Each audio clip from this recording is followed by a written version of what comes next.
Hi everyone, welcome back to the channel. Today we're going to talk about Dawnshard by Brandon Sanderson.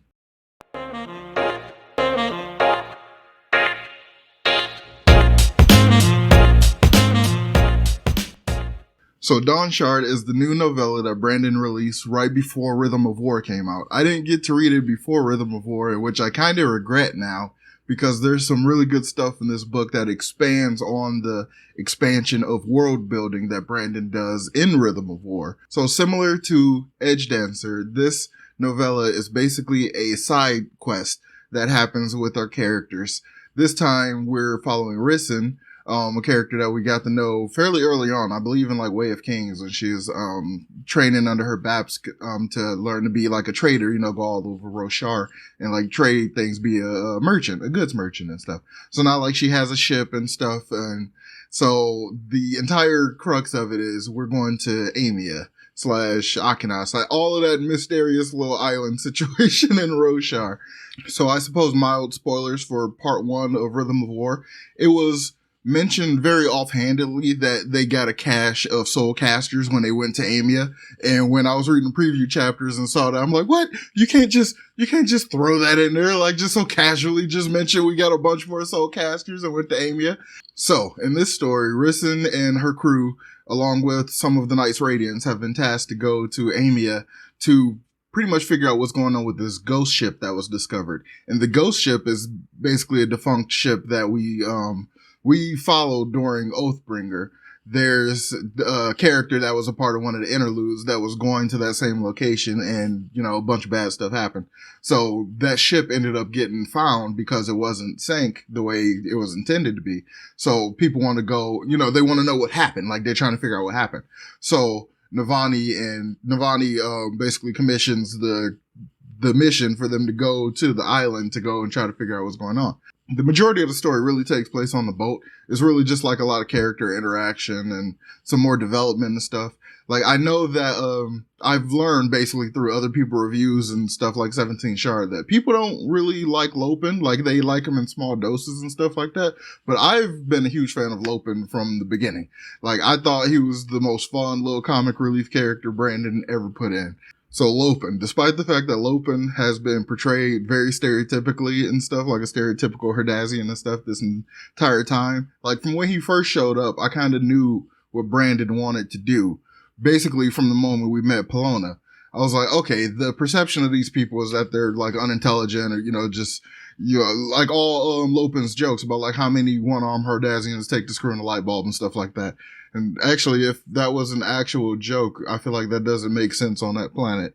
But so when it's found out that Lopin's cousin is actually smart, but they think he's not smart because of the language barrier, I thought that was perfect, because I feel like that's the case for a lot of things. Like a lot of people will come here from different countries and stuff, and their credentials won't be accepted or whatever, and they'll end up having to do jobs that they're way past overqualified for because like language issues and stuff. So I like the fact that Brandon really did like make it explicit that was kind of how he saw Lopin, because I kind of always got the feel that that's what it was. Like he's a very jokester and all this kind of stuff, and just always cracking wise and all this kind of stuff. But like on the inside, he's basically a marshmallow. He's, he really does want to be good to people and like help people be happy and basically kind of find happiness in their life, no matter how, unhappy it may seem and stuff like that. So he's like a good person with a great soul. And I'm so happy that he got to kind of put that out there for people. I hope, because it didn't really translate into book 4, into Rhythm of War, because he wasn't, a huge character in that book. But I hope it does become very obvious for other people who probably don't, read the little novellas and stuff, because I really like Lopin and I love the development we got here. And we also get a lot of development for Risen and like just the ways she's learning to deal with her limitations and stuff, her physical issues and stuff. Like it's really well done. Like I imagine Brandon did quite a bit of research into like the mindset of people with this disability, like who have to just, overcome this kind of situation so they can live their life normally and stuff like that. So I thought it was really well done, and having no experience with it or anything, like it gave me a really cool, like an idea for it. Like, so, I meet anyone who's wheelchair bound or anything like that, I'll, hope to basically treat them like Lopin did with Risen, and, don't make them feel like you see the chair before you see them or something like that. So I like that part about it a lot. So while this side mission is really fun and it's a cool little story, it's not the biggest thing that happens in the book. And the biggest thing that happens in the book is basically pure theory fuel. It's pure speculation fuel. And there's a very clear reason as to why we don't hear anything about it in Rhythm of War, considering how huge it is. Because the majority of this book really is about what happens in the last little bit, I'm going to basically end the review part here and let you know it's a really good novella. It's a great side quest for the characters. And Brandon continues to do really well with this characterization and his prose and his pacing and everything. So I can't recommend it enough. So that'll do it for the non-spoiler side. At this point, I'm going to talk spoilers and theory.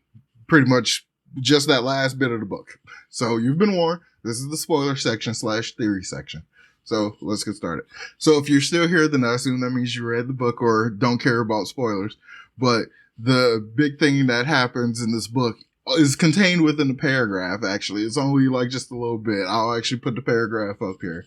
But it basically is a Dawnshard. The book is called Dawnshard, so it's not that surprising that we learn about a Dawnshard or Dawnshards in general. So there's a point where all the Sleepless are basically trying to kill everyone because they want to keep, everything secret about Amy and all this stuff, which is the same reason they killed Kaza and her entire crew when she was trying to figure out the secret soul casting to stop herself from, becoming smoke and dying, basically. The whole thing, they go into this underground cavern. So after they get down into the cavern, they find this mural, and this is where the big chunk of what is really important about this book happens. And it all takes place in these couple paragraphs. So let's take a look at them and read them. So it says, that mural, it was circular and inlaid with golden foil. It seemed to glow with its own light. The writing on parts of it was unfamiliar to Risen. She hadn't seen the script during any of her travels. It wasn't even the dawn chant. The peculiar letters were art themselves, curling around the outside of the exploding sun, which was divided into mostly symmetrical pieces. 4 of them, each in a turn broken into 4 smaller sections. Her spear slipped from her fingers, clattered to the floor.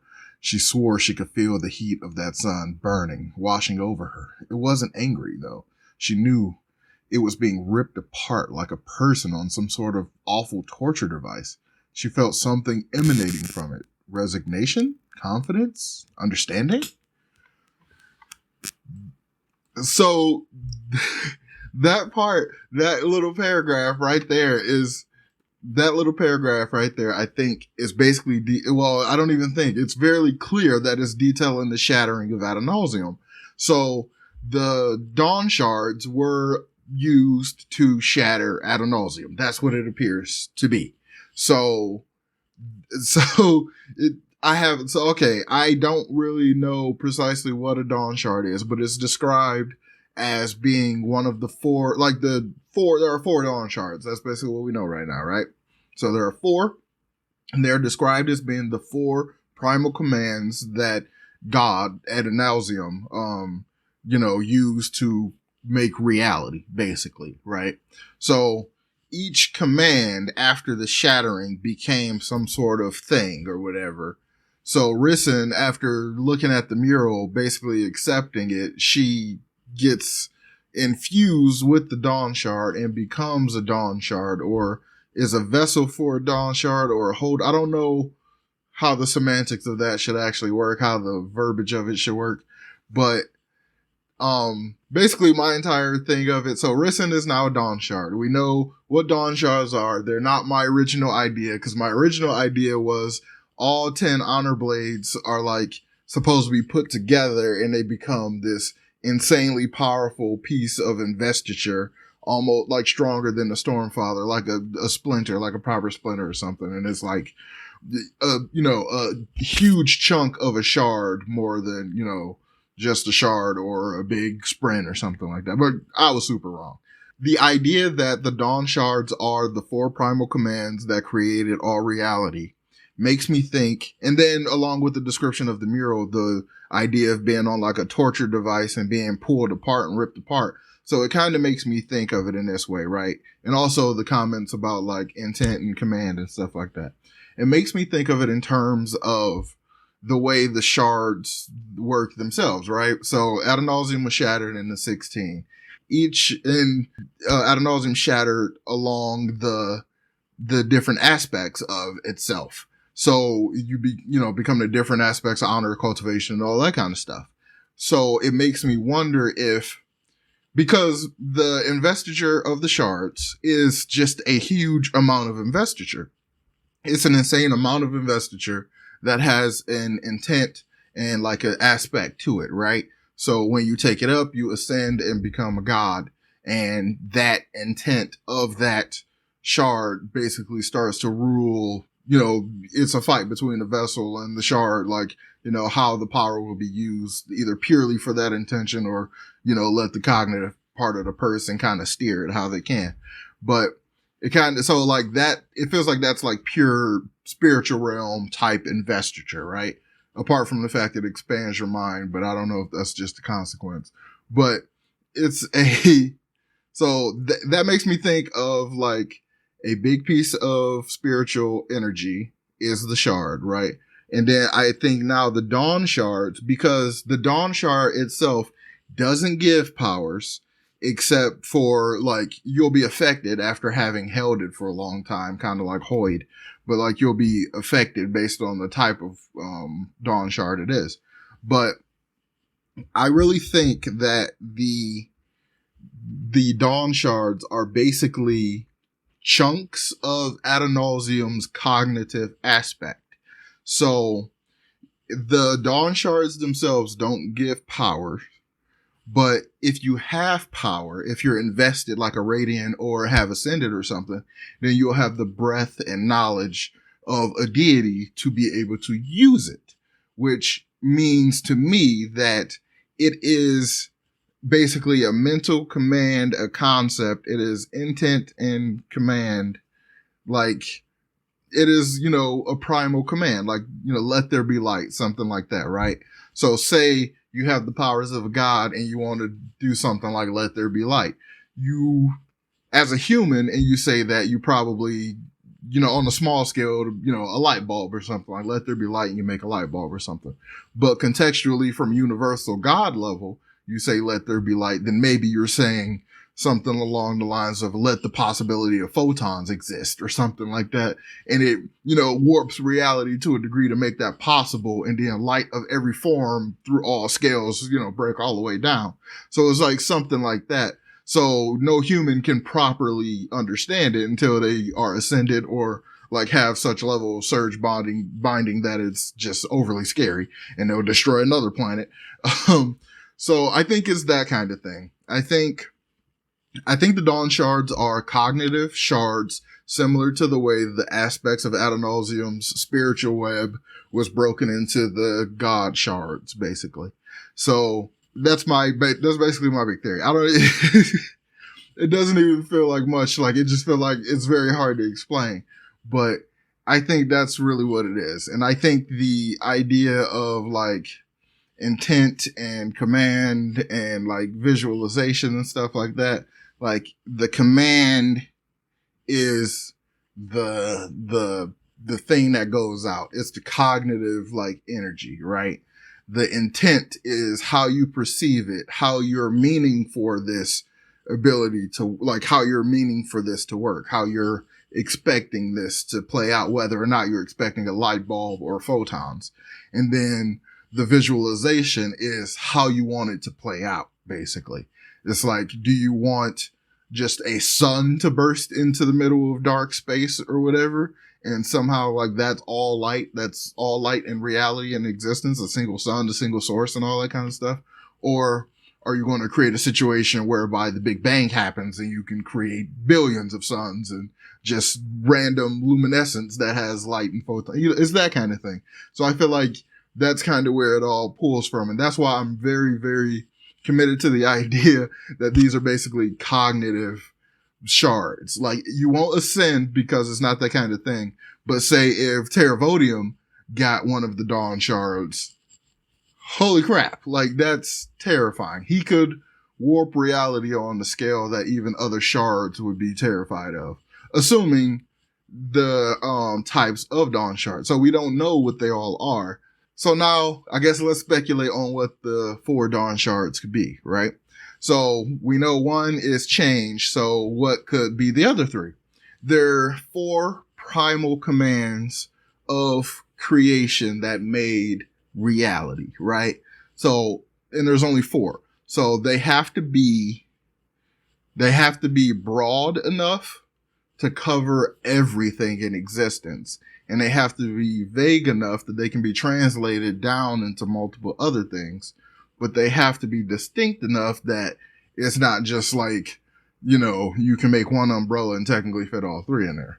So because I like Rick and Morty a lot, there's this one quote from him that kind of popped in my head immediately when they were talking about 4 and talking about primal commands of the universe. So there's a scene in Rick and Morty. I don't remember which season it is. Doesn't matter. Rick was basically talking about him being a genius and all this stuff. And, they're in therapy, the episode, and they're in therapy, and, the therapist basically asked him, like, what's his issue? He was like, 'cause I'm a super genius. Like, I invent, create, transform, and destroy for a living and all this kind of stuff. So like those 4 things like hit me so hard because it sounds poetic, but it also is like, wow. So, but they have a little too much overlap and there's a little redundancy. Like invent, create, transform, destroy. Like invent and create to me are the same things. So for me, as far as the 4 Dawnshards go, I like the idea of change, create, destroy, and I have no idea what number 4 is. Like I have no idea what the 4th one would be. So it kind of leaves me with just those 3. I have been pondering it for days and I can't really come up with a good 4th one. So if you guys have any good ideas for the 4th Dawnshard, please let me know in the comments down below. And yeah. So this is going to be my non-spoiler or mostly non-spoiler review and my little light theory section for Dawnshard here. I'm probably still going to make a full Stormlight theory video once I can get that kind of organized. That'll be coming sometime later down in the future. So if you guys enjoyed this video, please hit the like button and subscribe to the channel if you haven't done so already. And I will talk to you guys next time. Peace.